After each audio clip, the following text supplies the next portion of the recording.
Les grands titres de l'actualité de ce lundi 25 avril. José Soucy, bon matin. Bon matin. José, d'abord, simplement parler, là, ça c'est le Journal de Québec de ce matin, des larmes pour leur idole. On sait hier que on a rendu hommage à Guy Lafleur durant le match, ou précédent le match Canadien-Boston. Ça, c'est le journal d'hier, dimanche. Vague d'amour pour Guy. Donc, il y a un cahier, le même, qui était dans le Journal de Québec de samedi et vendredi, Guy Lafleur. Alors, ça fait 3 jours, parce qu'il est décédé vendredi matin. Alors, ça fait 3 jours, samedi, dimanche et lundi. Et des hommages à Tursault, entre autres, d'où il était natif. Quel homme et quel hommage mérité. On le compare à Jean Béliveau, mais je pense qu'on ne peut pas comparer les hommes. Je pense qu'ils avaient chacun leur personnalité, là. Mais les gens sont tristes de voir mourir Guy Lafleur. Et ça fait bizarre aussi de réaliser que Guy Lafleur est décédé à l'âge de 70 ans, beaucoup trop jeune d'ailleurs. C'est la fin d'une époque, Michel. On le compare à Jean Béliveau. Oui, il y a des comparaisons à faire parce que Jean Béliveau, c'était l'idole de Guy Lafleur en premier lieu. Et deuxièmement, moi, je me souviens que lorsque j'ai un frère plus vieux, puis il avait été joué au Forum de Montréal quand il était pee-wee, puis moi, j'avais suivi avec mon père, puis je me souviens qu'il avait pris une photo d'équipe, j'ai encore ça dans mes archives d'ailleurs, et Jean Béliveau était présent au centre du Forum de Montréal.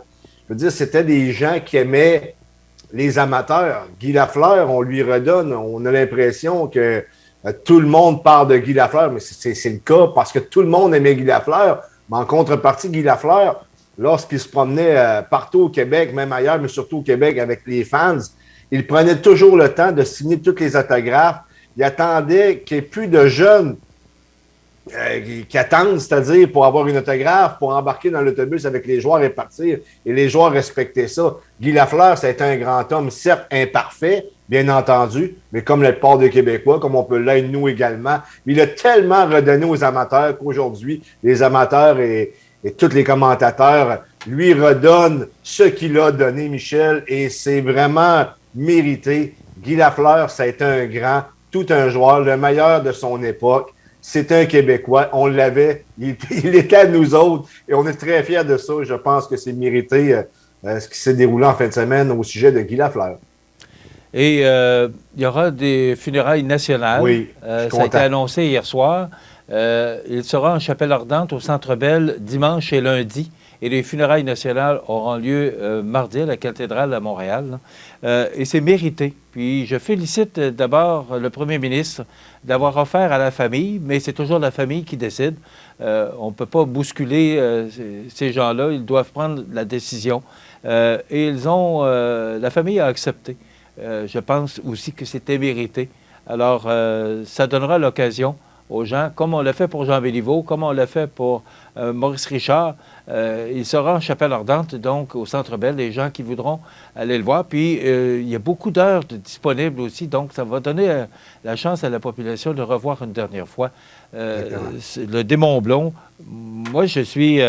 écoute, j'ai suivi ça, puis là, j'ai gardé, parce que en fin de semaine, j'ai pas eu le temps là, de tout lire, mais le cahier, là, c'est un cahier de 24 pages dans le Journal de Québec sur Guy Lafleur. Lafleur, un joueur d'exception. Alors, je vais prendre le temps de regarder parce que c'était, Michel, quand j'étais jeune, mon idole. J'ai bien aimé. J'étais pas partisan du Canadien, mais parce que tout le monde le sait, j'étais un partisan des Nordiques. Mais il a joué d'ailleurs pour les Nordiques. Il a terminé sa carrière avec les Nordiques de Québec. Il a joué aussi pour les Rangers de New York. Alors, c'est un phénomène, Guy Lafleur. Puis je pense que tous les hommages qu'on lui rend actuellement sont pleinement mérités. Michel, juste rapidement, c'est quelqu'un qui était généreux de son temps, mais également généreux de ce qu'il avait. Combien de fois qu'il a donné une paire de patins pour une fondation X ou une vente aux enchères, puis il a fait en sorte qu'il a ramassé énormément d'argent pour nos hôpitaux, toutes sortes de causes, pour les jeunes notamment. Et il lui restait quasiment plus rien de ses bagues de Coupe Stanley ou de ses premières paires de patins qu'il avait joué avec les Rangers ou les Nordiques ou peu importe. Il a pratiquement tout donné justement pour que les gens puissent ramasser de l'argent pour des causes qui lui tenaient à cœur. Et chapeau à Guy Lafleur, tout est mérité, tu l'as très bien dit.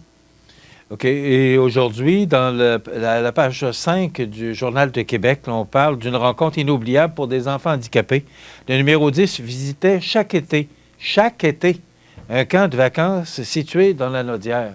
Entre autres, là, on parle d'une visite, là. Mais il y en a eu tellement d'autres, puis il était généreux de son temps. Ce que je trouve dommage, c'est que il ne peut pas voir ça. C'est toujours lorsque la personne est décédée qu'on lui rend tant d'hommages, alors qu'on aurait peut-être pu lui faire cet hommage-là de son vivant aussi. C'est sûr qu'on aurait tiré son chandail. Et il y a eu d'autres hommages, mais c'est toujours triste de voir que ces hommages-là se font lorsque la personne est disparue. Mais quel hommage et quel hommage mérité à cet homme d'exception. C'est le titre, d'ailleurs, du cahier de 24 pages, Guy Lafleur. Maintenant, on va parler, José, des Québécois qui sont en faveur d'une enquête publique sur la gestion de la pandémie. Ça va donner quoi? 64 mais je te dirais, là, de ce qui en ressort du sondage, c'est surtout, et je pense que c'est la façon de voir les choses, là, avant de chercher des coupables, il faut au moins tenter d'éviter les prochaines problématiques s'il arrivait des situations similaires, Michel. De là, l'importance d'une enquête publique. Moi, je ne comprends pas le gouvernement caquiste. Ben, je le comprends dans le sens qu'il est majoritaire, qu'il n'est pas obligé d'en faire une, et s'il repose majoritaire, il n'y en aura jamais. Mais je pense que ce serait important qu'il y en ait une, justement, pour qu'on évite les erreurs, parce qu'il y en a eu des erreurs. Là. Puis on voit François Legault à l'écran, je m'excuse, il s'était donné une note de 10 sur 10 sur la gestion de la pandémie, alors qu'on a 6 000 morts dans les CHSLD. Je veux dire, il aurait pu se garder une petite gêne. Je pense que ça mérite une enquête publique. Les Québécois sont en accord. Au Canada aussi, on a sondé les Canadiens également. Je pense au Canada, c'est 65 %. C'est un point de plus. Mais je pense que ça mérite qu'on ouvre une enquête publique, qu'on fasse la lumière sur tout ce qui est arrivé, comme je l'ai dit précédemment, minimalement pour éviter les erreurs qu'on a faites lors de la première crise. Mais José, il faut comprendre aussi que c'était la première fois, là, ça fait 100 ans qu'on a eu une pandémie, là, dans les années 1900. On a improvisé à certains égards parce que on prenait ça au jour le jour. Je reconnais, oui, qu'il y a eu 6 000 décès dans les CHSLD, mais personne n'avait l'expérience d'une pandémie. Alors, on agissait, ou souvent, on réagissait, parce que c'était de l'inconnu. C'était parfaitement de l'inconnu. Absolument, Michel, tu as entièrement raison, mais en même temps, il y avait des choses qui se faisaient ailleurs. Sur quel modèle plutôt on s'est basé pour exécuter notre plan face à la pandémie ou la crise covidienne, Michel? Ce que je dis, je le redis, tu as raison, c'était une nouveauté. On avait plus ou moins d'expérience. Comme tu l'as dit, la dernière avait lieu, voilà, déjà 100 ans. Mais justement, si on veut éviter les erreurs qu'on a commises pendant la première vague, bien, ça serait peut-être le temps qu'on ouvre la machine, qu'on ouvre les livres, qu'on regarde ce qui s'est réellement déroulé, minimalement, pour éviter les problèmes qu'on a connus, tout simplement. Histoire à suivre. Est-ce que tu penses qu'on va en venir à une enquête publique? Tant que la Coalition de Québec va être majoritaire, oubliez ça. Des grandes fêtes pour le 350e de Berthier-sur-Mer. Bien, ça fête dans la région. C'est le 350e à Berthier, c'est le 350e... je ne sais pas c'est quel anniversaire à Cap-Saint-Ignace. On est dans le 375e à Moigny. Alors, exact. Pas les fêtes qui manquent, là, pas les activités qui manquent aussi. Ben non, mais écoute, là, c'est la seigneurie de Saint-Pierre de la Rivière-du-Sud, là, puis à côté, ben, tu as des villages qui se sont développés. Tu savais que Berthier-sur-Mer et Berthierville, il y a un lien? C'est le même fondateur qui a fondé les deux. Avant, c'était Berthier-en-Bas, je pense, si je ne me trompe pas, ça a changé en 1971 pour Berthier-sur-Mer. Je ne sais pas si tu te souviens de ça, Michel, mais c'est quand même drôle de voir que Berthierville et Berthier-sur-Mer ont un lien que j'ignorais, mais là, ça, je comprends. Même moi, quand je suis arrivé ici, des fois, je disais Berthierville à la place de Berthier-sur-Mer, mais je n'étais pas si loin de la vérité, finalement, Michel. Ben, écoute, mais ça va être des belles fêtes. J'ai bien connu Berthierville parce que lorsque j'étais à CJSO à Sorel, J'allais souvent animer des activités de promotion au centre récréatif de Berthierville, qui est devenu le centre récréatif Jules Villeneuve après son décès. Donc, j'étais souvent à Berthierville, prenais le bateau, parce que c'est la traverse Sorel-Saint-Ignace de Loyola. Et après ça, ben, on prend le chemin pour se rendre à Berthierville, une ville qui s'est considérablement développée, là, Berthierville. Mais non, tu m'apprends ça, je ne savais pas qu'il y avait un lien entre les deux, entre ces deux municipalités au niveau du fondateur.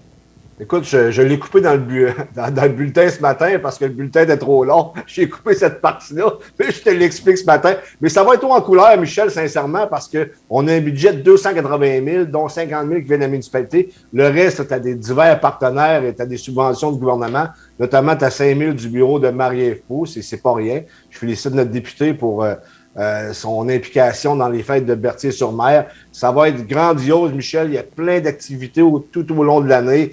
Il y a même une bière à l'effigie de Berthier-sur-Mer, comme il y en avait une à Montmagny pour les fêtes du 375e. C'est Mario Quentin qu'on connaît très bien avec le maire Galibois, qui font un bon travail justement pour faire rayonner cette localité-là. Tu sais d'ailleurs que Berthier-sur-Mer est possiblement une des seules localités dans la MRC de Montmagny qui connaît un accroissement de sa population. Ça va quand même assez vite, là.